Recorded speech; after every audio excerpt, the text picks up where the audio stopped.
The night my husband invited his girlfriend to my birthday dinner, I was already holding the divorce papers in my purse.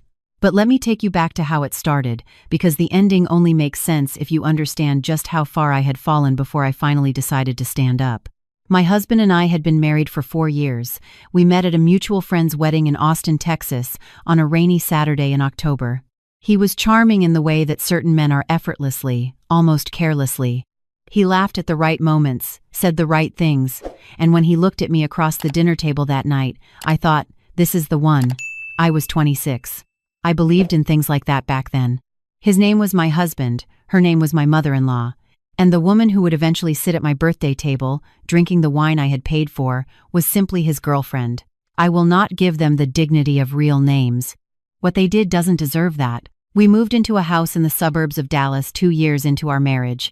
It was supposed to be ours, mine and his. But within 3 months of signing the lease, my mother-in-law had a key, a drawer in our kitchen, and an opinion about every single thing I did. She didn't like the way I folded towels. She didn't like that I worked long hours as a hospital billing coordinator. She told my husband, in front of me at the dinner table one evening, that a real wife would be home when her husband got back from work. My husband laughed. He said, "Mom, relax." But he didn't say she was wrong. I kept telling myself it was adjustment, it was culture, it was just the way some families were. I swallowed my frustration the way you swallow something bitter quickly, with a lot of water, hoping it doesn't come back up. But it did. It always does. The comments grew sharper over time. My mother-in-law had a talent for wrapping cruelty inside concern. She would say things like, "I just worry that you're too tired to really be present for my son." Or, "You know, some women try to do everything and end up doing nothing well." My husband never corrected her. He would change the subject or leave the room entirely, and I would be left sitting there, alone at our own kitchen table, feeling like a guest who had overstayed her welcome. I stopped inviting my friends over. It felt too exposing to let anyone see the way things actually were. My best friend called me one Sunday and asked why I had gone so quiet. I told her I was just busy with work.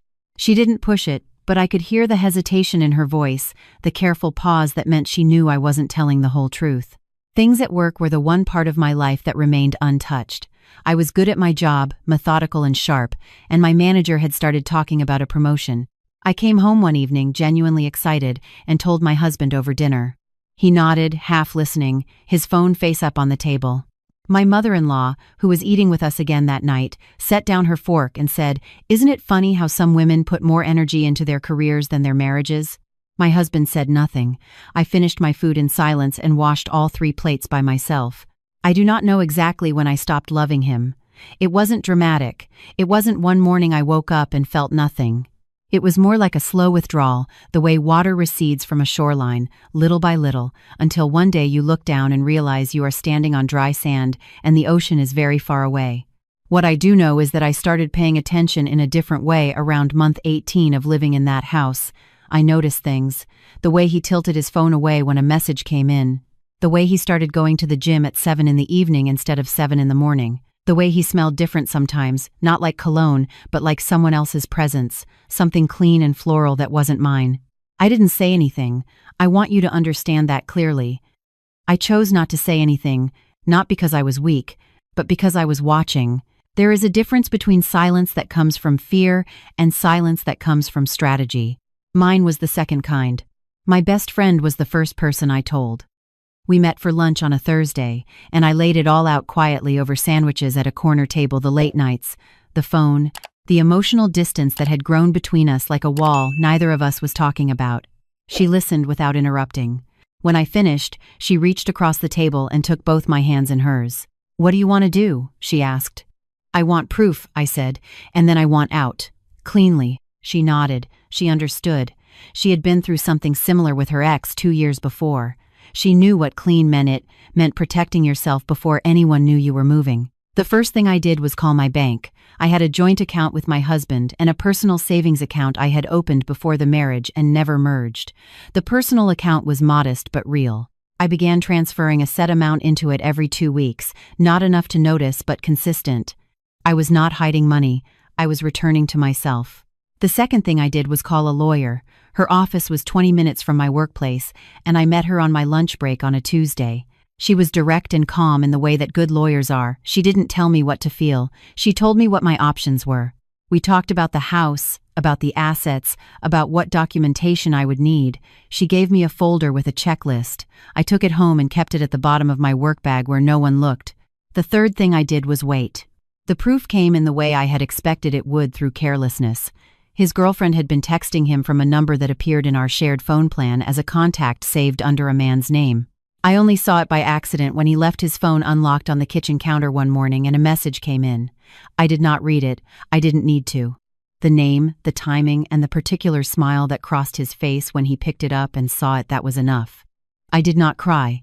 I went to the bathroom, stood in front of the mirror for about 30 seconds, and then I went to work. I sent my lawyer a text on my lunch break that said, "I'm ready to move forward." My 31st birthday was on a Saturday in March. My husband asked if I wanted to do something, and I said yes, a dinner at home, something nice, just the two of us. My mother-in-law was visiting her sister out of state that weekend. The timing felt right. He seemed pleased by the idea. He said he would handle the wine. He did not know that I had already spoken to my best friend. He did not know that she would be coming to dinner. And he did not know that she was bringing someone with her, a colleague of hers, a quiet man named Daniel, who happened to be a licensed family law attorney and who had agreed to join us that evening as a personal favor.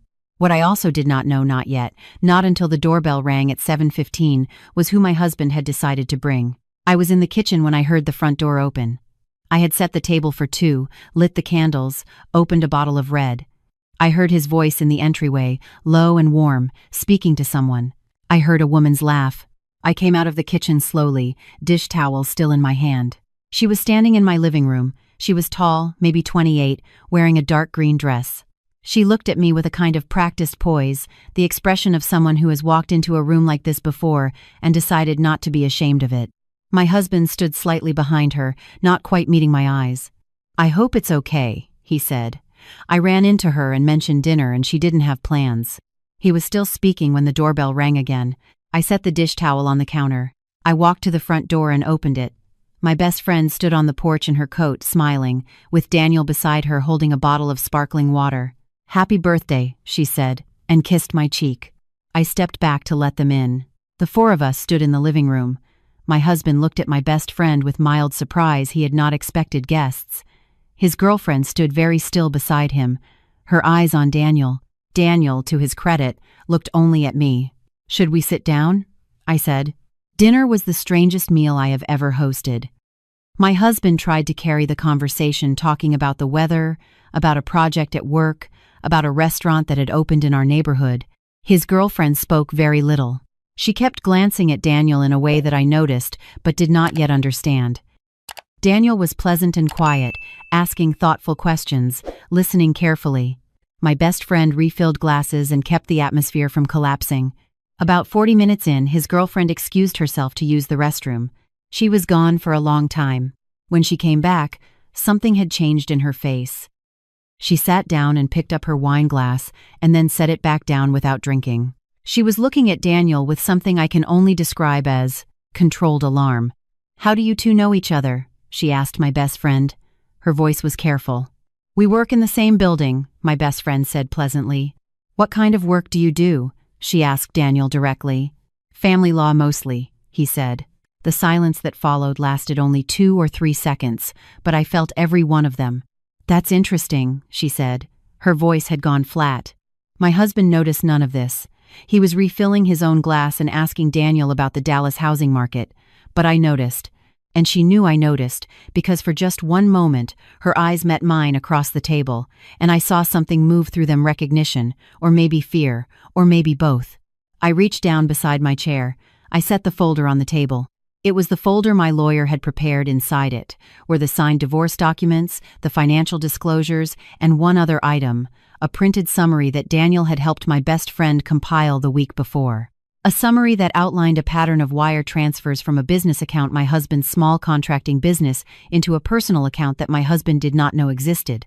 An account that had been quietly absorbing money for the past 14 months. Money he thought was going toward a shared future. It was not his account. I slid the folder across the table toward my husband. "I have a birthday gift for myself this year," I said. My voice was very steady. "I've been planning it for a while. My husband looked at the folder. He looked at me. He opened it slowly, the way people open things when they already understand that what's inside will change something. His girlfriend stood up so quickly her chair scraped back against the hardwood floor. The wine glass tipped and spilled across the white tablecloth, a wide red stain opening up like a bruise. She was looking at Daniel, and her composure had broken completely. Now her face had gone pale, and when she spoke, her voice came out wrong, too high and tight. "You're her lawyer," she said. "I'm a guest at a birthday dinner," Daniel said, and smiled politely. She turned to my husband. Something urgent and frightened moved across her face. "Marcus," she said, and I realized in that moment that she had just used a name that was not my husband's name. My husband looked up from the folder. "What did you just call me?" he said. The room went very quiet. She tried to recover. She said she misspoke. She said she was confused. But something had already fallen apart in her expression. The controlled poise was gone, and what was underneath it was not something she had intended anyone to see. "Who is Marcus?" my husband said again. She did not answer. She picked up her purse from the back of the chair. She said she needed some air. She walked to the front door and I heard it open and close. My husband sat very still across from me. He looked down at the folder again, at the financial summary, at the wire transfers, at the account number that was not his and not mine, and had been accumulating his money for over a year. "She's been taking from you," I said, not unkindly, "since last February." I watched the information move through his face slowly, like weather changing. He had come to my birthday dinner with his girlfriend feeling, I imagine, like a man in control of his own story. He had not expected the story to be about something else entirely. My best friend quietly cleared the wine glass and folded the stained tablecloth. Daniel sat with his hands around his sparkling water and said nothing. "The documents in that folder," I said, "are the divorce papers. They're already signed on my end. I worked with a lawyer over the past 2 months. Everything is fair. I'm not asking for anything unreasonable. I just want it to be over." My husband did not argue. I don't think he had the footing for it anymore. The evening had taken too many turns for him to find solid ground. He looked like a man who had arrived somewhere expecting one thing and found the entire landscape had shifted. He looked up at me and said, "How long have you known?" "Long enough," I said. We sat at that table for another hour. Not arguing, not crying, just talking, the way people talk when the decision has already been made, and what remains is only the practical details of undoing what had been built. My best friend stayed. Daniel stayed. We had cake. I had made it myself that morning, lemon with cream cheese frosting, because it was my birthday and I had wanted something I liked. It was, in the strangest way, one of the more honest evenings of my marriage. His girlfriend did not come back. My husband tried calling her once from the driveway before he left. She did not answer. He would find out later, through the process of untangling the financial records, that Marcus was the name her other boyfriend used, a man in Phoenix she had apparently been seeing for the better part of 2 years. My husband had not been the only one. He had been one of at least 2, and the money had been her way of building an exit from both. Karma, in my experience, is rarely the dramatic lightning strike people expect. It is more often a slow unraveling, the truth catching up to itself in a quiet room over birthday cake and a bottle of red wine. I moved out 3 weeks later. I didn't take much: my books, my clothes, the lemon tree I had been growing in a pot by the kitchen window for 2 years. My best friend helped me carry boxes to my car on a Sunday morning while the neighborhood was still quiet. When the last box was loaded, I stood in the driveway for a moment and looked at the house. 4 years. A drawer full of someone else's opinions. A table where I had eaten in silence more times than I could count. A marriage that had been quietly ending for longer than I had wanted to admit. I did not feel sad standing there. I want to be honest about that. I did not feel sad. I felt something lighter and more certain, the way the air feels after a long rain finally stops. I got in my car. I drove toward my new apartment on the other side of the city, the one I had signed a lease on 3 weeks before, the one with a kitchen that was entirely mine, and a table with exactly enough chairs for the people I actually wanted around it. My lawyer finalized everything in 8 weeks. The divorce was clean, as I had planned. My personal savings account had grown steadily for the better part of a year, and I kept my job, the promotion having come through in February 2 weeks before my birthday, which felt like its own small gift. My mother-in-law called me once, about a month after the divorce was finalized. She wanted to tell me that I had humiliated her son. I listened to her speak for about 45 seconds, and then I said, very quietly, "I hope you have a good evening," and hung up. I planted the lemon tree on the balcony of my new apartment. It flowered for the first time in April. My best friend came over for dinner on a Thursday night, just the two of us, pasta and a cheap bottle of wine and a lot of talking and laughing about nothing important. She asked me how I was, and I thought about it for a real moment before I answered, because she was the kind of friend who deserved a real answer. Good, I said. I'm actually good. And I meant it. That's the thing no one tells you about the ending of something that should have ended sooner. It doesn't feel like loss. It feels like finally setting down something that had been getting heavier and heavier in your arms for years. You put it down, you roll your shoulders back, and you realize your hands are free. I don't know what happened to his girlfriend and her other boyfriend in Phoenix. I don't need to know. I don't know if my husband ever fully understood the part he played in building something that made me willing to plan so carefully and so quietly for so long. Maybe he does. Maybe he doesn't. What I know is this.